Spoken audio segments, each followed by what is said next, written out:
Hi Internet, this is Maya here. I was going to go over one of the BJD doll prompts. I believe I'm going to talk about number 9, which is how you got into the hobby. For me, I was spending a lot of time on DeviantArt, like a lot of time. And I kind of stumbled upon a bunch of these pictures and started to realize that they were dolls and not people.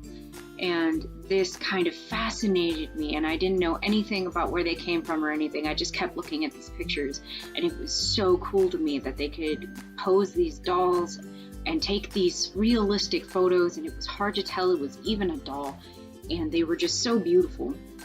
And something, I think it had to have been a comment in the bottom that just explained where you could buy them and how they worked or something like that. And it just snapped in my head like, you can own these? This is a thing I can purchase? Oh my God, like, I guess I assumed it was something an artist had made and that it was just that one for that person. And so when I realized that you could buy them, I started hunting down all these websites. And then it kind of broke my heart a little bit. They were so expensive because at the time I was kind of just getting out of high school. I didn't have a job. I didn't have any money to speak of, so it wasn't something that I could feasibly attain on my own. So I just stared at them a lot. And I started to really kind of go on this mission where my mission was, I'm going to find a company that I like. I'm going to find a face that I fall in love with that really speaks to me. I had already kind of decided by watching different videos and looking at photos that I think SDs were just a little bit too big for me. They were a lot harder to store. They just looked so much more awkward to carry. And I really liked the MSD size. I didn't like the YoSD as much because they looked too childish for my style. A lot of the ones that I had seen on DeviantArt were the SD, and I guess I just didn't put together how big they were. So I was looking at all the MSDs I could find and trying to find a face that really kind of resonated with me.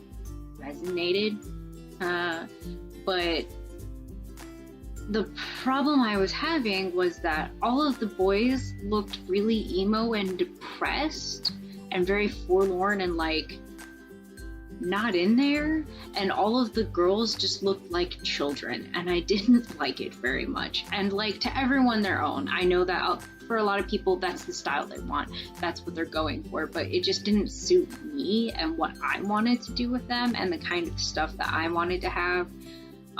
So I hunted around wherever, and I looked at so many pictures, and I got to the point where I was starting to recognize the type of sculpt or the style of sculpting, so I could tell that this is a Doll Zone, this is a Fairyland, this is whatever the brand was, like Resin Soul or Ipple House or Zoom, and just being able to notice by the picture, like, oh, I know what brand that is. And then I was getting into the point where I learned what face-ups were, and I watched a bunch of videos about that, and I kind of learned how they went together and the fact that the face looks very different depending on what what face-up it has, and that it's better to get a blank picture of the sculpt and try to feel for the shape of the face and not the makeup that's on it. So I'm sure if anyone was watching over my shoulder, they probably thought I was a little crazy, because here I am scrolling through all these pictures of blank faces with no eyeballs in them, these weirdo faces. I'm sure it freaked some people out, but looking at dolls and trying to figure out which one I liked was kind of a saving grace for me. I was going through a really rough time, and depression was probably at its strongest at that point. And if I didn't have dolls to look at, like, I didn't have anything else to really keep going for. I didn't have anything to really look forward to other than, oh, I like this company.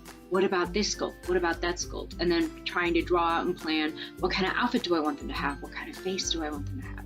It really served as a healthier distraction for me than my own feelings at the time. So I'm pretty grateful for the hobby, even though I'm not super active in it right now. This is me trying to be more active in it.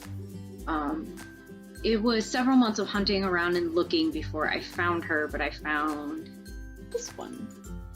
She is a Doll Zone Shoujo, And what I really liked about her was the fact that she has big eyes that are open and wide and you can see them, because at the time the trend was all those squinty little dramatic face dolls, and that's fine, but it wasn't what I wanted. And I really love that she has almost a smile on her face, subtle as it is. I will show you what I'm talking about if you haven't seen Shoyos. I'm not sure they make them anymore. Let's see if the lighting will cooperate with me here.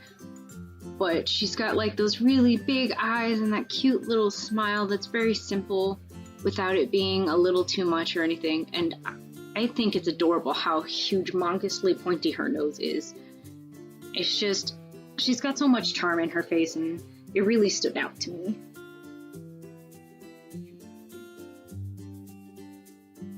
But that's kind of why I'm in the hobby. That's where I got my start. That's how I found my first doll.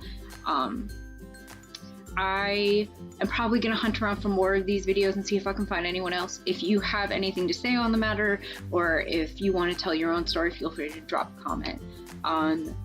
Hit the like button if you enjoyed this content. Hit subscribe if you want to see more from me. And thank you so much for stopping by.